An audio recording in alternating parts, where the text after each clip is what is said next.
Hello everyone, welcome to the YouTube channel, and today we will see that how we can add a backend query to a row. As you know that we added a lot of text to see that if the row is scrollable or not. So we enabled the scrollable option, but for now we will disable the scrollable option. This is enabling and this is for disabling the scrollable option. But before that guys, if you are not subscribing or liking the videos, then the YouTube algorithm will not help us to grow. So for best videos from this channel, please like and subscribe, and that's it. So let's come to the point.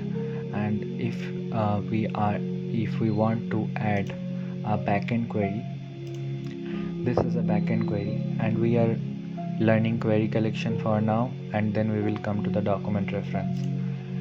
And if we are adding a query collection, then we created a collection for users, and this is list of documents. As you can see that we can limit the number of list in the items, so let's limit it to 25. So only 25 text will be there, and create backend query will generate multiple children. Only the first element will be used. So as you can see that there are multiple children, and let's understand that what is happening here. As you can see that there are a lot of children. What does that mean? That does mean that the column got a backend query collection, and the query collection is the information about the users. This is the first user, the user 1. This is the user 2, this is the user 3, and this is the user 4 data. This is the data of the user 1, this is the data of the user 2, this is 3, this is 4. You are not seeing the user 1 2 3 4 like this, because this is the development area. So you are seeing a shadow of this.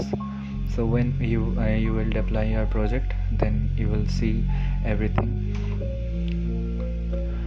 So you can see that, and this row is not scrollable now, because so you will not be able to scroll this like in horizontal way. But if you enable this, then you can see that you will be able to scroll all the data horizontally. And that is how you can add a backend query to a row.